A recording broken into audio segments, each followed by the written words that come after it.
KSM Show. Hi there, folks. Let me tell you something. Today for me is one of the greatest days in my life. Why? Because I'm in the presence of greatness. I am in the presence of a man I have respected for so long. And for me today, sitting in his house to chat with him, that alone is like a big accomplishment. It's going to go on my CV.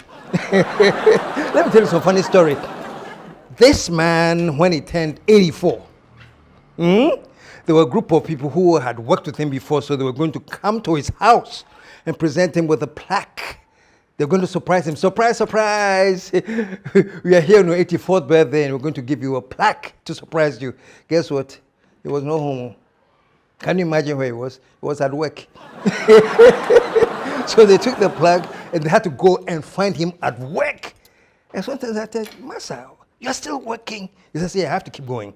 No, this man is, there's no way you can write the history of Ghana, especially talk about the culture, talk about the film, talk about the entire outlook of Ghana. You can't write the history without him. And you cannot write the history of his life without talking about his contributions to these areas. Quick story, then I'll start. You know, this man, I don't know how many of you have heard of Bisa Abrewa Museum. There's a huge museum, 3 floors high, full of fantastic African artifacts and so many other things. And guess what? This was his personal collection. As he was traveling across Africa, day in, day out, making trips, giving lectures and everything, he was collecting artifacts. And guess what? He had collected enough artifacts to build a museum to keep the artifacts in there. And when you go there, it will blow your mind. The name of the museum is Bisa Abrewa, and I'm sure I'm giving up my guest already. Not only has he built the biggest museum, personally, he's also the preeminent and the first man to shoot a private production film in Ghana. Most of you have heard about Uprooting African Pot. That was the first, though. There were many others. He started TV Africa, and his company was called Film Africa. Everything African. So I'm here today, and I know that if I want to get into this man and his accomplishments and the culture and everything, we cannot finish. So I've told him I want to come to Bisa Abrewa. I want to come to his museum, sit down and do a whole location work from there. But today, he's here because those of us who know him know that he's also very, very passionate Pan-Africanist. He's very concerned about the mentality of Ghanaians and the mentality of those of us who have been colonized. So since we are in the era of resetting and reshaping our minds, I said, this time I'm going to come to him. But I'm not going to focus on the art and the culture. I'm going to focus on his mind and what he thinks about Africa. Makasarudu, put your hands together. Show some love for my guest, Mr. KWAW ANSAH. Godfather, as I call him Godfather. Yes. It's an honor to be here. Good, to welcome you to be my guest in your house. You are welcome. And thank you for overstating my accolades. Overstating? I haven't even started. I haven't even started. And you're 84. 84, yes. And you go for a walk every day. You walk every like day. What, 1.5 hours or more? 1.5, 2 miles. No. I'm trying. Thank God for, my strength. At this age. I know a number of people I started working with have stopped. They have stopped. They say, and some fell by the wayside. Yes. And you are still working. No, I'm working. Johnny Walker. Johnny Walker. I think they should come and do an ad. Yes. At 84, still working. Yeah, I'm still working. What pushes you? Every morning you get up and walk? Like for... Well, about... Previously, I would walk for about an hour plus, but now it's come down to about 45 minutes. So I'm still walking. Every morning. Yeah, every morning, unless I'm not well. But getting up from bed at this age is a little difficult, but that's my church. Show some love, man. And for all of you young ones out there, 24, 23, you can't even get up and walk. At 84 every morning, he start walking. Kwesi Brad say, "Oma Pasca." Wow. Congratulations, man. Thank you. Congratulations for everything you've done. And as I was telling the viewers, I want to bring my team to Bisabrewa, your magnificent museum, and do a whole thing there. You know, that's why I want to get into the culture, the arts, your contribution. You're a visionary leader when it comes to building our culture and training our youth to understand who Ghana is. But, Ko, may I call you Ko? Wow, yes. Even though in life I call him my godfather. Yes. Where do you get your energy from? 84, you're still working? Yes, still working because it's a mission. It's a mission. It's a mission. The vision cannot be achieved if I do not continue with the mission. Wow. Good. So you're on a mission to achieve your mission. That's all. And what's the mission? All. The mission is that God created me, endowed me. The God, if I say God, the Trilliampong, you know, the Almighty God created me and endowed me with all the best of things. Yet I've been educated not to realize that. A time came in life when I said, was God that wicked as to create me an African, an inferior being? Do I not have a history? Why don't I go back? Why don't I go back to know my history? Today, how many children know where they're coming from? And if you don't know where you're coming from, the forward moving will never be easy. I've encountered so many challenges in life. I mean, I was born into a very creative family. My father, ANSAH, also known as Joseph Emmanuel ANSAH Jr., was a member of the people who created the first drama group in Ghana, the Axim Trio. The Axim Trio. Charlie Turpin was there, Thompson was in, my father was doing the scenarios, and he was a photographer, doing the scenarios and doing the background, you know, to all these things. But he was behind the scene. Okay, so you come up with a story? Yes. And you set up a stage, do the background? The background, yes. And you know, E.K. Datsun. Yes, yes. E.K. Datsun was a member of the Axim Trio. She was so handsome that he played the female. Whoa! Oh, yes. So you have come from a family of artistics. You know. Your father was a photographer? Yeah, photographer. So my sister became the first woman. I interviewed her once. Photographer. Yes. Mrs. Aban. And my younger brother, Kofi ANSAH. Designer extraordinaire. And my other brother called Tumi ANSAH, you know, it's a musician. In fact, he started with, even though much older, he started with Jedubli Ambule. You know, there is a picture I know called the Kodaks. Really? When he was being taught how to play the guitar.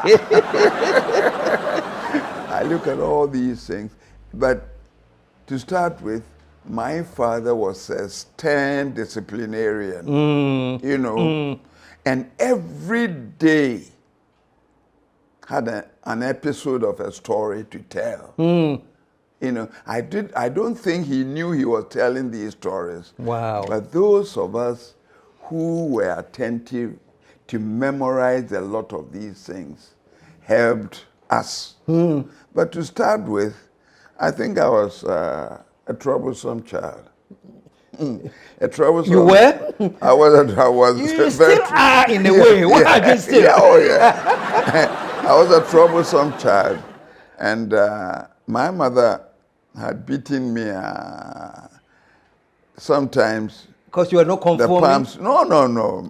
The hand got swollen, and he didn't want to kill me too, because at that time he thought I was the last born, so I was pampered a bit, but I don't know whether that's what got into my head. And he was worse, so he went to my grandmother, who was called Mama Chubama. In actual fact, my grand aunt, who was the sister of my maternal father, grandfather, and narrated my story to the grandmother, that your son, uncontrollable. Uncontrollable. I don't know what else to do to change. Wow. What has he done?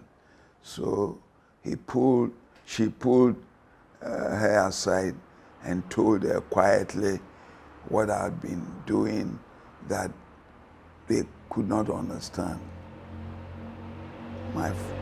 All my grand aunt said, Mami Chubama said was, leave KWAW to me.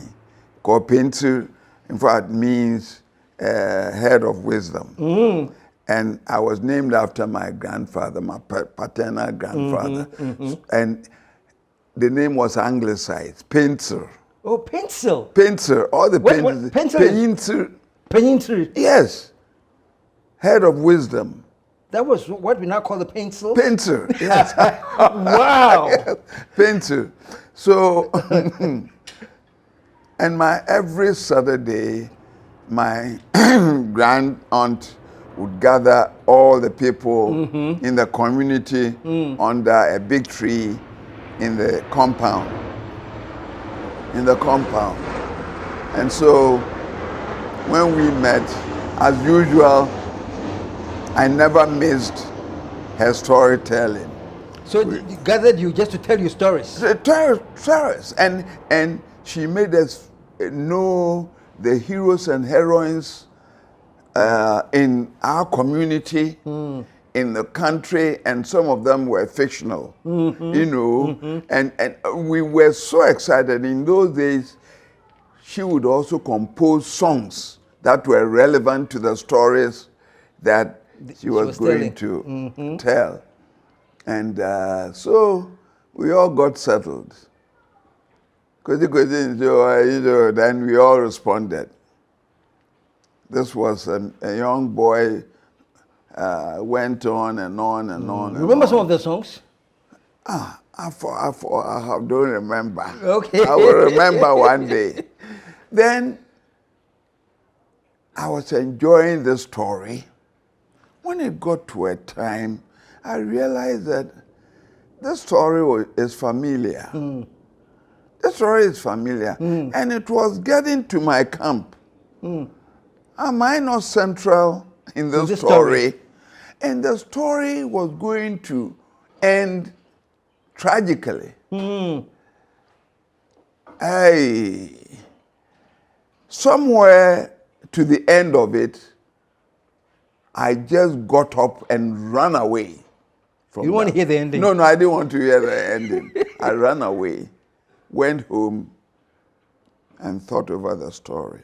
The following day, nobody asked KWAW to do what I had previously not been doing. And it continued for about 2 weeks. So you had transformed? I had transformed. So my grand aunt, my mother went to Ghana. What did you do to KWAW?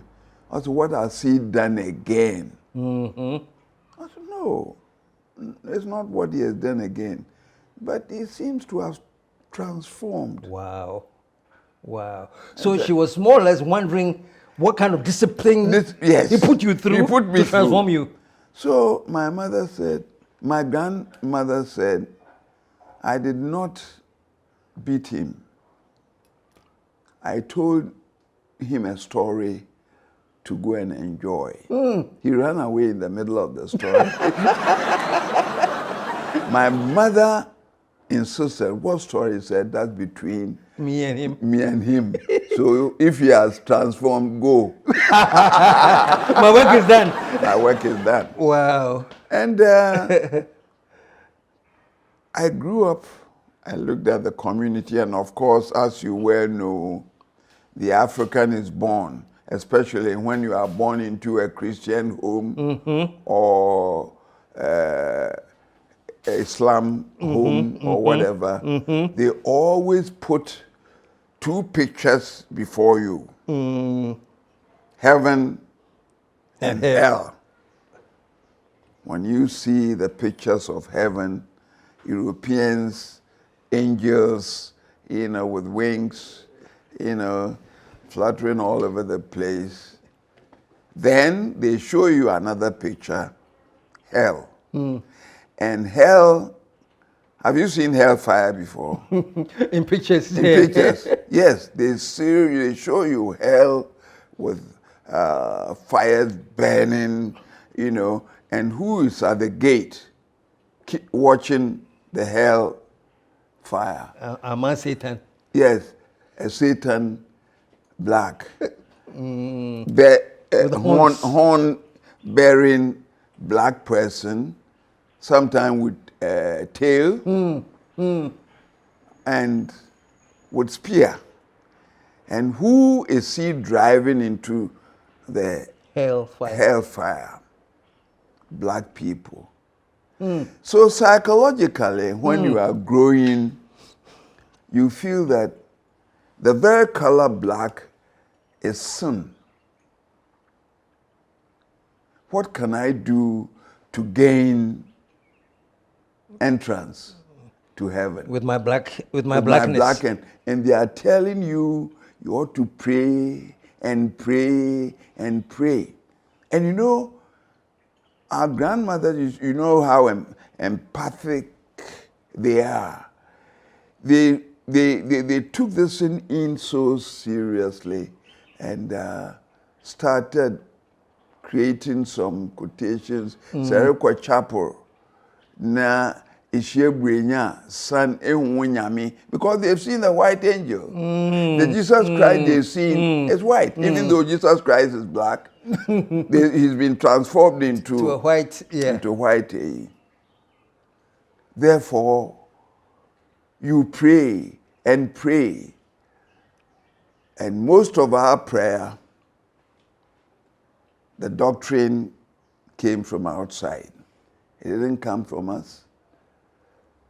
Before you can control any man's mind, you have to uproot his values. And that's what they have done. But before you can control their mind, uproot their values. Yes. Yes. And so, who are we as Africans? The values we are following now that we consider civil, does it belong to us? Ours has been declared uncivil. Before they took us as slaves outside, there were churches in the forts. Churches in the forts where they exorcise you of your evilness, because everything African was evil. Exorcise you. So by the time they take you away, you do not have any roots. You do not have soul. And what do they teach you? They will teach you how to sing their songs, and he shall reign forever. Hallelujah. Oh no, it was very creative, And who is who? Or who is he? Who is he? And he shall reign forever and ever. Bwenyina wona na aka cho de so ekwa chapel. No. Na se hia na son kofie hu nyame. That European that your grandmother told you that is a god basically. On your way to Church. If you meet a white man, don't waste your time. You've met God. So go back home. Go back There's home. no need to go to church. The God you're going to worship, you've met.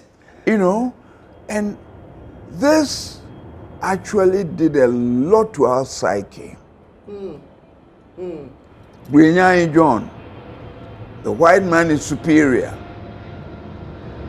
You and I have traveled in the European man's country. Did you find them superior? Did you find them superior? So why did they come and tell us such a big lie? And most of us have accepted this doctrine that he's superior. But of course, don't forget, as I said, he sat down with his people, planned, and the basic instrument or tool is to come uproot your values and make you feel evil. Inferior. And he backs these things up with visuals.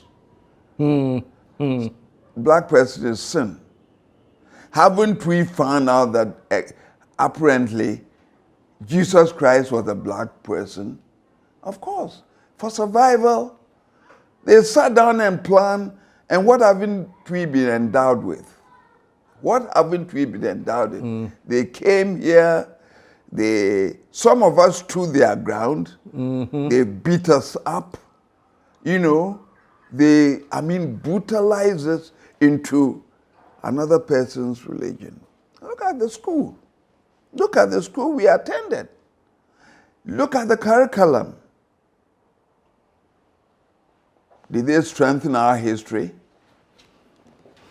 Did they strengthen our history? No. We knew from Manchester to Birmingham more than we knew from Accra to Sevillaso. Yeah. Yeah. And so, of course, they come with evangelism.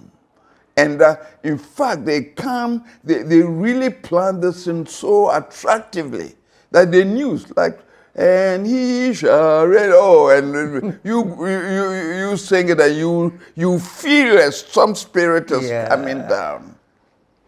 What do we do today? When they're receiving state functions, our traditional people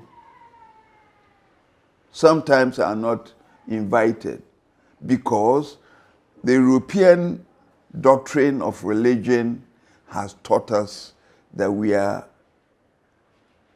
evil. The black person, the black sheep, the black male, the black whatever it is, it's all black. We are evil, and therefore we do not matter. I examined all these things, and my father was a musician, a very good musician.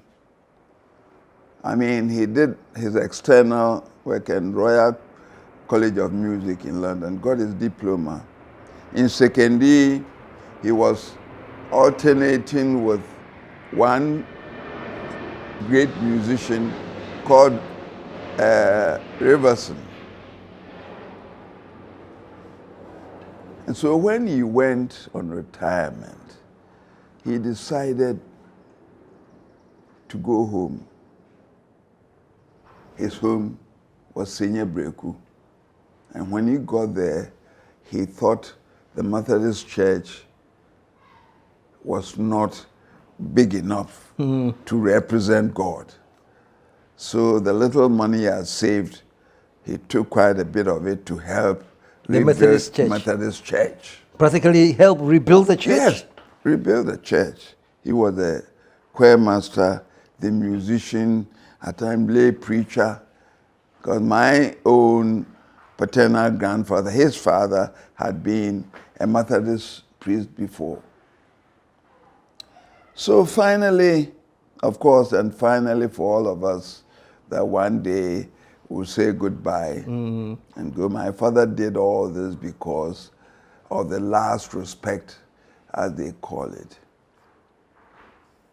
He went and went to the Methodist church, the then priest, and to sit down and arrange for the funeral, the burial. We asked the priest, so when do we bring Joey ANSAH into the church? To the church. And whatnot. He said, you can't bring him into the church. Hey, a church he contributed so much to build. He was so instrumental in building the church. Yes. And when he died, they said... We couldn't bring him to the church. I said, why? He said, oh, because he was a polygamist. He had more than one wife. I said, hey, are you telling me, Reverend Father, that I'm illegitimate because my father did not wed any woman, one woman, and we were about 21 children. You mean I don't count? He said, oh no, your father knew the law. I said, who law? Which law? Who prepared that law? So are you telling me that the great people in the Bible, the Abrahams, the Davids, the Solomons, and others that we adored so much in the Bible had only one wife? He said, well, that's a different... I said, what do you mean it's a different matter? So I said, what about the memorial service? He said, oh, you conduct it. I said, Uncle Pastor, you're a thief. No, my sisters, had a big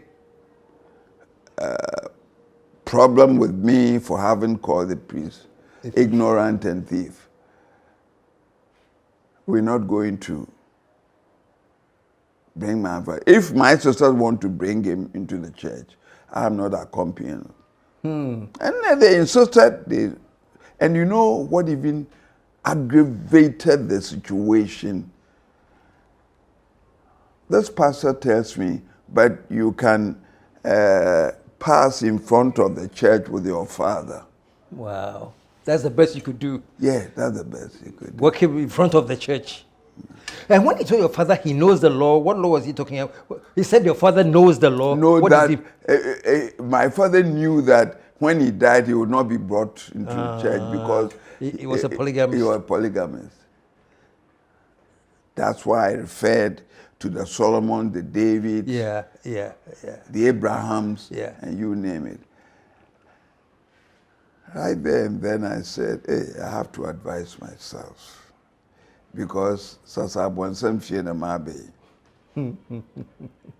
this Christianity thing is just here to exploit people. And the Bible they brought us to read, which adores the Abrahams and Davids and Solomons, must not be taken into one's thinking. My God, forget it. So, as it is now, I'm sorry I don't go to church. I pour libation. Because, you know what our ancestors said about religion? What's it?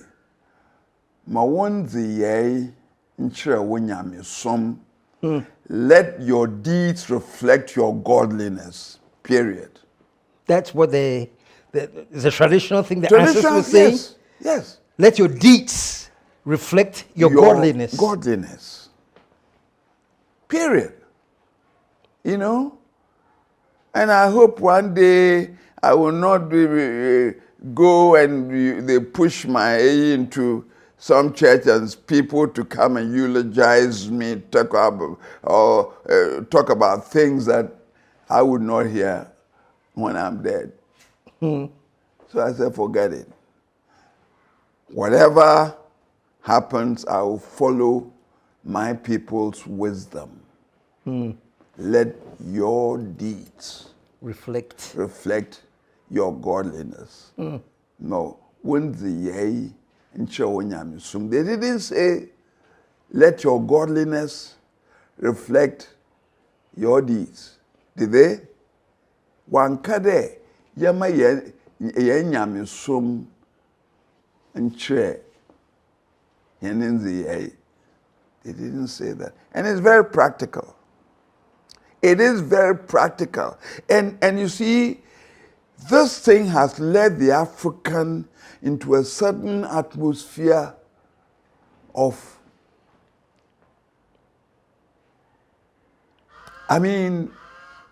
atmosphere of weakness. Weakness. They've made us look up to the God above who will drop manna from heaven to help us survive. I don't believe in that. When you grow cassava, it will bear cassava, won't it? When you grow cassava, it won't bear potatoes. Cassava. I pray every day. But then, it's when you're going to benefit from your prayer. As I told God, please strengthen me to be able to do what you want me to do. The operational word is to do what you want me to do. So that is what has been pushing me. I have faith in myself as an African. Yes. So that's what is pushing you. That's what is pushing me to do. You know? It's so, not... Yeah, sorry for cutting you. So now we are in Ghana. This is... we pray so much, you know, and what is your take on that? You know, because it's like we have to be a prayerful country. We have... because you've been declared a sinful creation of God. Is God that wicked? Is God that wicked? Before the Europeans came here, hasn't the black person made so much history? When it comes to religion and whatnot, have we not practically shown the world that we can lay foundation for civilization for others to follow? Why should we sit down for them to come and take what we have, go and embellish it in their values and bring come it back and sell it to us? And we buy. We buy. Gleefully, because... we buy it. Yeah. You know, we buy it very expensively. Very expensively. So, Kweku, to me, as I said, as you could see, we are lagging behind all races. There's no doubt about it. You know, we are praying for God to forgive us for our sins that we haven't created. And we say, why? I mean, so the PhDs and what not, and doesn't give us a bit of common sense? A bit of common sense. What sin have we created that Africans have subjected themselves so much to Islam, to Christianity, to Buddhism, and whatnot? We never cherish anything traditional. We don't cherish anything. I guess that's part of what we're talking about. Uproot them from Yes. their values and their... Once you uproot them, Yes. you can now replace it with whatever system you want. We now cherish every foreign religion 2 hours. When someone from our religion comes, he's giving back seat. Let a Catholic, Anglican, Methodist church, the front seat. We've been educated not to appreciate ourselves. And it's not getting us anywhere. It's not getting, we will continue playing second fiddle to other people's values. You know? I mean, what was it in the religion they imposed that could so quickly and maybe easily conquer what we had? Was it because our systems were weak? Was it because our traditional systems were really carefully explained to us as heathen? Yes. Why did we quickly accept it? We didn't quickly accept it. They have brutalized you to make you feel that your own values are evil. And as I said, visually, they've created heaven and earth. When you go to heaven, Jesus Christ is European. All the angels there are Europeans. Come to hell. It's black people. So in actual fact, Kweku, you know something? My journey is to hell because that's where my relatives are.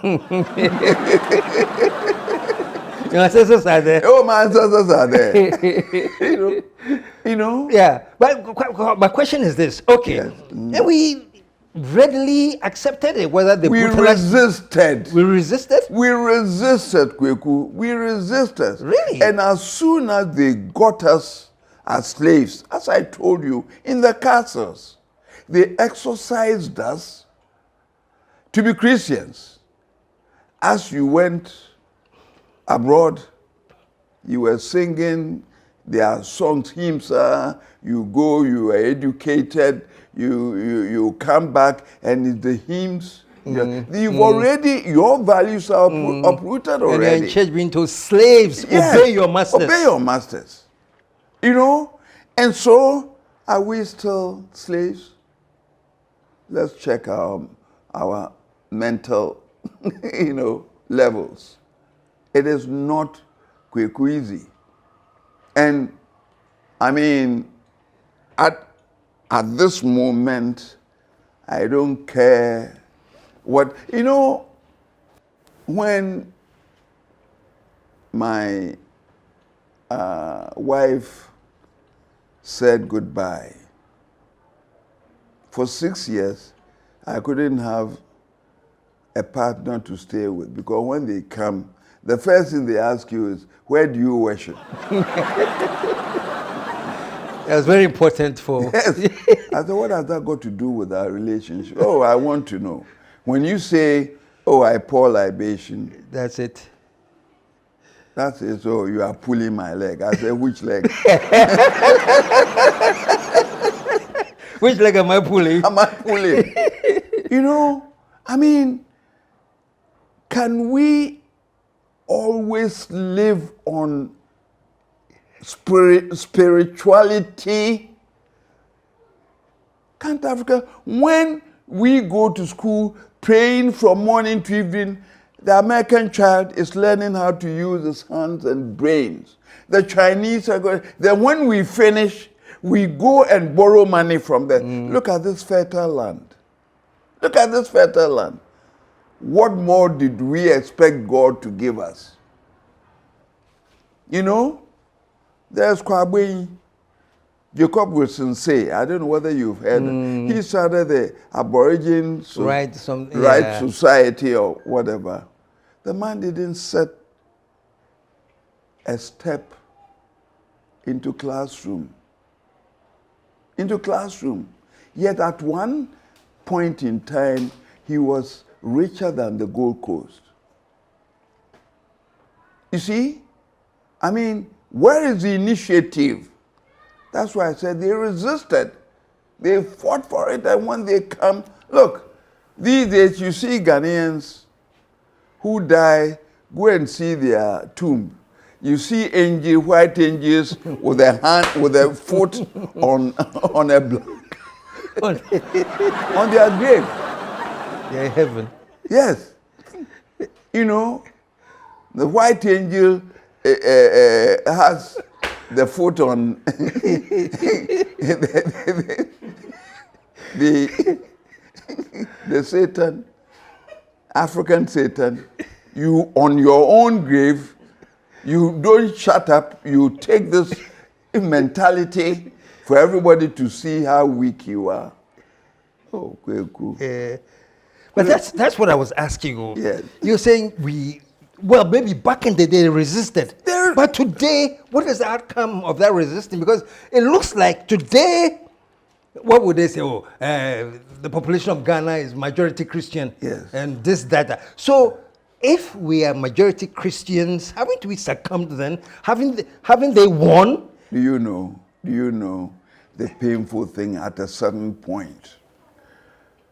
When it comes to Christianity, Europe was under the Romans, and it got to a point when some thinkers said, hey, but we are English people, we have our Anglo-Saxon values. Why don't we go back to our Anglo-Saxon values and have the queen or the king as the head of our image that we can relate to? Where is ours? Churches today, even though it's been proven that Jesus Christ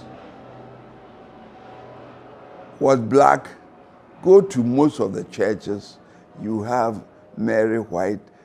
So that kind of, and we kneel before them, sometimes we are made to go and kiss their foot. Go to the inner sanctum of the basilica. What do you see? Where the popes pray, you see the Black Madonna and child Jesus. They pray. I have a photograph of it at the I museum. saw a photograph at Bishop Brewer. Yes, yeah. Bishop Brewer. You know, why is it that when they come out, the crucified Jesus Christ will say is a white man? So all the education, you know, as I was growing up, I wouldn't like to mention him. I had a very good friend, a Catholic priest.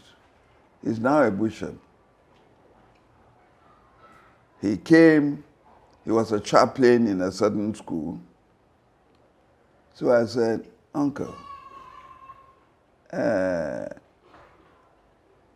have a question to ask. I hear that the inner sanctum of the basilica, there's the Black Madonna and child. Is it true? Uncle KWAW Kanakasi. What's the Kanakasi? AJBB Kanakasi. Say it loud. That I'm black and proud. Because Jesus Christ and the mother there are black. You know, why mustn't we know? Why mustn't our bishops, our cardinals rise up to the occasion and say, hey, I mean, if you're telling me Jesus Christ is white and history says it's black, why shouldn't we tell our congregants the truth? We don't mind. We overlook all these things. You know, hey, wonderful. And the other thing too, Godfather, is the way we have been so brainwashed. I can tell you today, if there's any pastor or anywhere preaching and it says, talking about Jesus is black, Yes. he will lose congregants. Yes. Now what have been saying? Yes. And that goes to what you're talking about, that we have been uprooted to the point where yes, you've been made to feel inferior, that God created you as Inferior, a yeah. sinner. Your very color black makes you a sinner. represents sin. So pray more, otherwise you will never enter heaven. No, it's difficult. But why is it that religion, we have people who have done, well, I I will get up for Kwame Nkrumah. No, because it's common sense. Even if we did not know, let us find out. Let us find out. No, when Timbuktu University in Mali, when we had the university there, was there Oxford? There wasn't. You know, they have to whiten everything. Look at even the Egyptians, the Nubians, the pharaohs.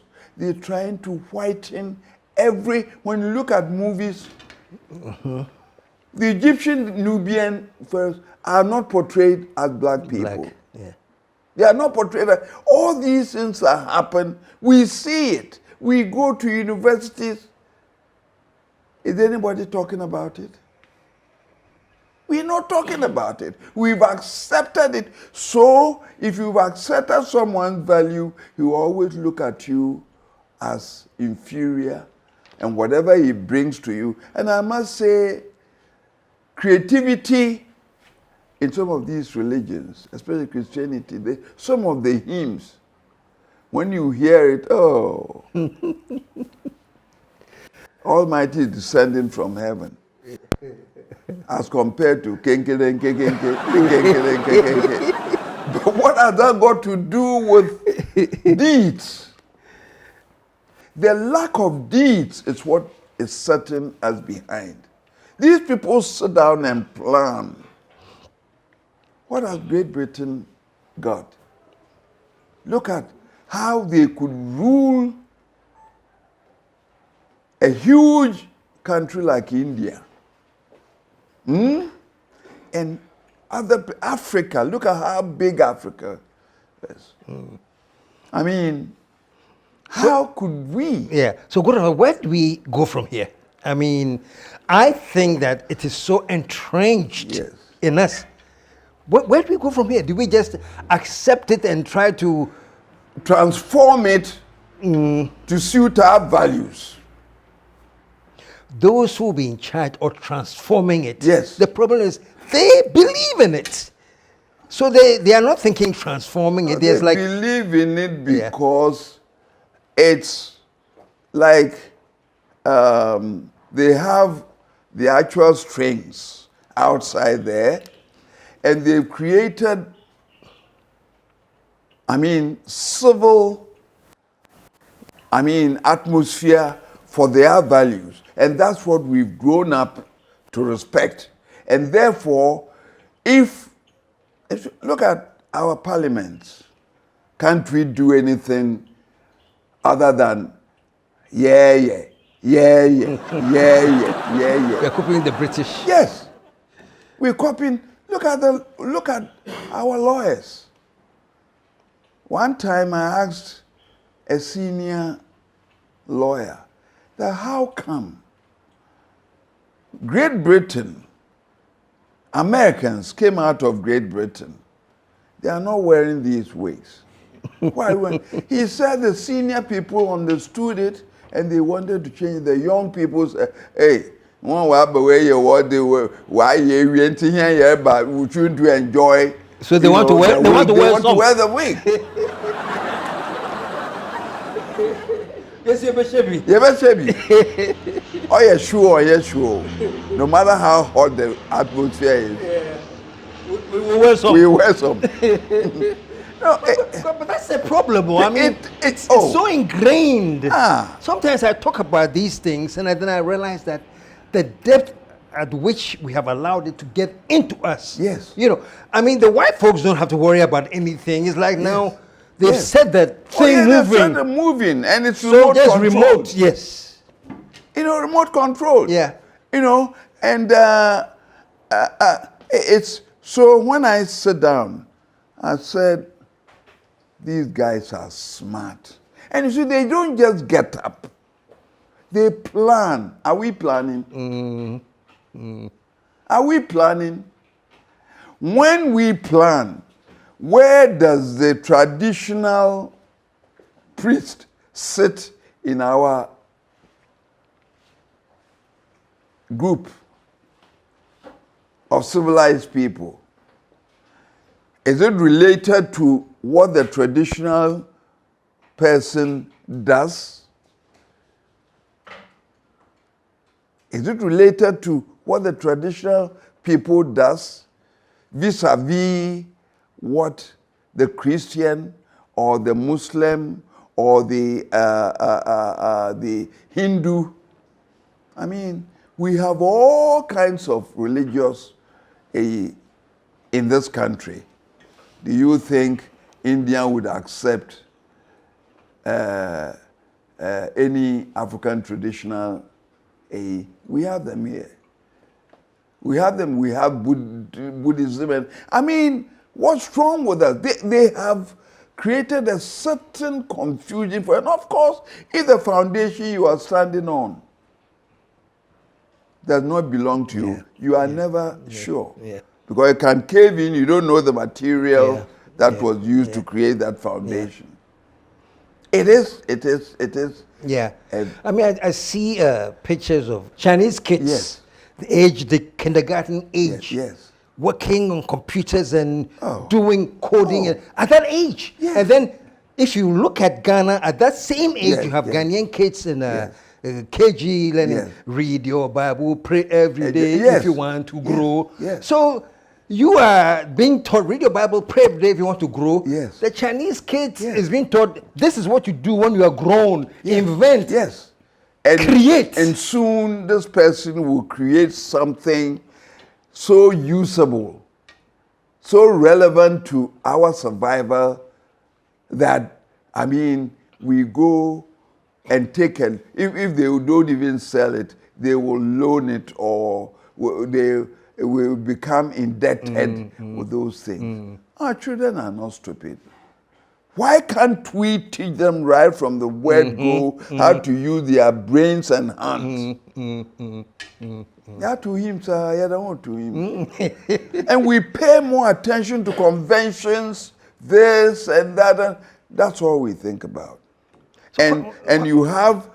Is it a bit late now? I mean, I think there should be some radical reawakening. You know, but when does it even start, and how long does it take? Yes. I mean, there should be a revolution, to me, of realization. We must realize who we are, and realizing who we are will not be far-fetched. I believe that if we start this, because we are being expected to do something for generations to come. Not to pray for generations to come. Building a house is doing, isn't it? Planting cassava is doing. Eating is doing. Do we go and stand outside and wait for any manna or food to come? And we have to prepare for it. And let us thank our God for giving us the strength to do things for ourselves. Now we become so dependent. You know, dependent. Here we are.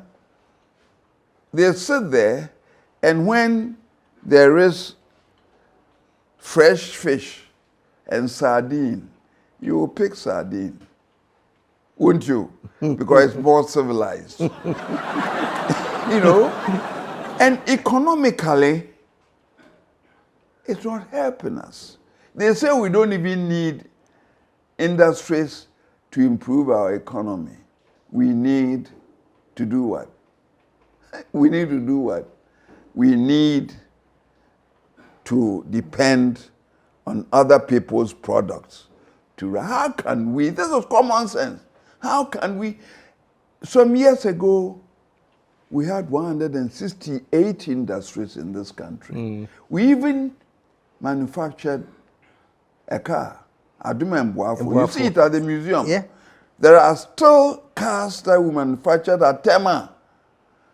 The one I brought to the museum, the picture, someone informed me that he has seen it. So I rushed with my producer to Tema. When I went, I saw this car in very beautiful shape. The father had passed it on to him and asked him to ensure that this car is well kept. He was loading merchandise with the car. We still have one or two running. When we manufactured a car, the Malaysians were here learning palm oil technology. Go and see a car they put up now. The Proton or something. Beautiful vehicles. Why don't we encourage ourselves for generations to come?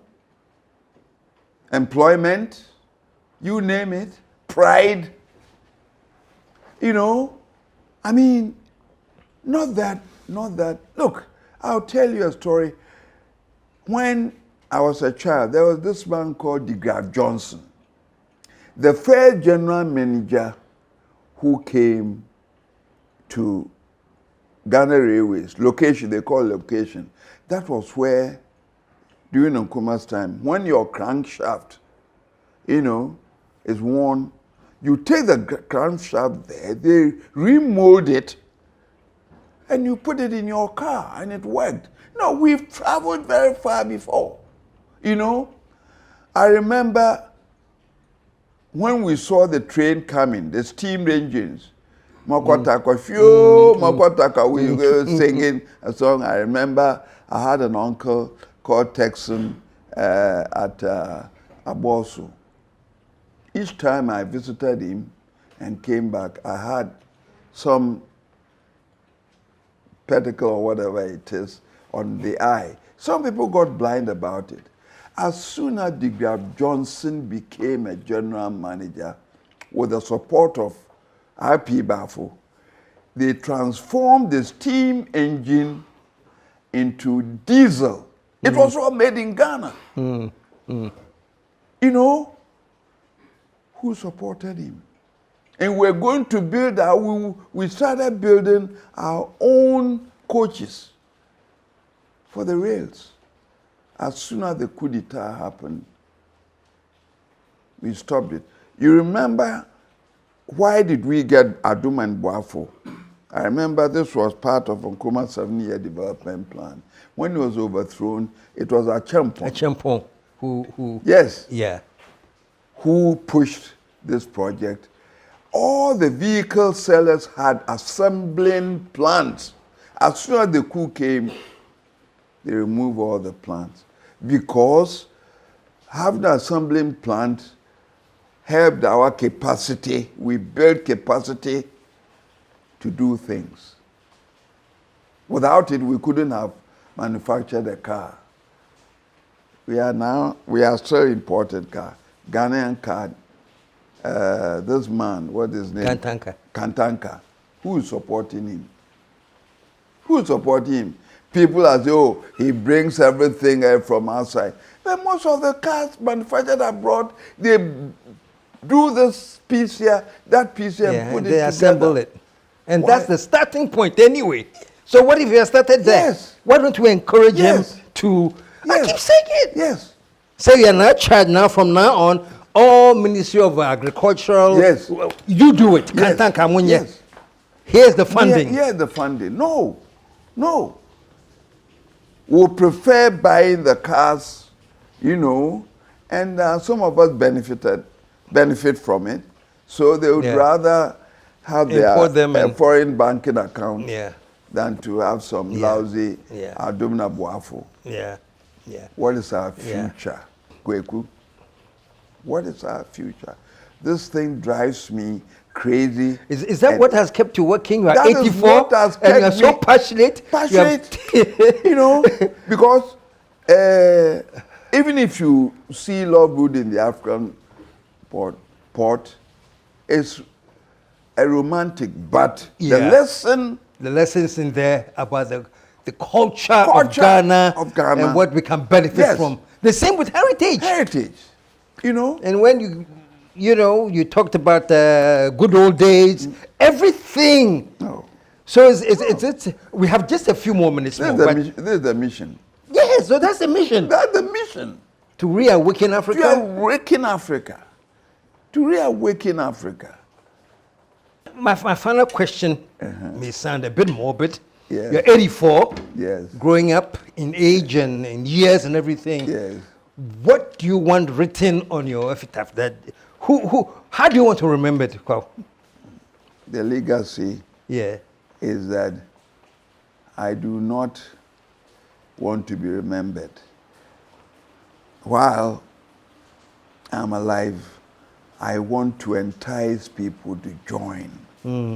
Because to join, I'm sure others are doing similar things. Let us put our heads together to rescue such a valuable continent for ourselves and generations to come. That's what I want to do. I just don't want to die and say, remember me for doing this. I wish some young ones will see this common sense and join. And join.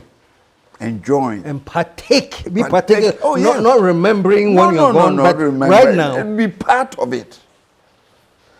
That's how they came to enslave us, not only to uproot our values, to uproot our values, to play second fiddle to their values. We are neither here nor there. We will stay here and always worship them by remote control. We will not make any progress in life. So this is what I want to be remembered with. Please, let's put our heads together. Show some love, man. Show some love. Because one of my crew was saying, today we are going through a master class. So. No, it's common sense. Yeah. Cool. Yeah. So, Godfather, my final question. Let's say President Mahama was sitting here, right across from you now. What one thing would you want him to know or hear? Well, I will tell Uncle John that if we do not encourage the Akoko Nketenkete to appreciate their values, they will grow up not being that proud Akoko Mpenyimfo to lay the golden eggs we need for our economic emancipation. So the Akoko Nketenkete, Yes. a very serious stage where you... Yes. We have to guide them to appreciate themselves as they grow. If we are made not to appreciate that. That's why we are not laying golden eggs. Going anywhere. Yeah. Let them be proud. I'm an African. I have my values. They will not grow into Nkoko Mpenyimfo as proud Nkoko Mpenyimfo to lay the golden eggs that will help our economic emancipation. And I'm a boy. I can't. You do all. Show some love for the Godfather, man. Oh, well, thank you so much. And I really, really want to come to Bisabrewa. And then you sit on that beautiful chair that you showed me the other time, and then tell the story. Did you say thank you? Sorry? Did you say thank you? It's a pressure. The pressure is just... KSM, y'all, the legend, greatest of all time. And the wisdom... Yes. That's one of his favorite sayings. No bloody fears. So no bloody fears, man. Yes. Ghana shall rise again. Oh. And Nkoko Nketenkete no. Oh yeah. We should make them rise again, man. To lay the golden egg. The precious golden egg. Yes. to help our emancipation, economic emancipation. All right, all right. No. Yo, the Godfather, the greatest of all time, Kwanzaa. So we have had an extremely outstanding day, and I'm so glad I'm here today, and I'm sure you are so glad you got to watch this program. My Godfather, Kwanzaa, thank you very, very much. I know it's your pressure. It's a pressure. And we'll be right with you sometime again with some more fascinating guests. See ya.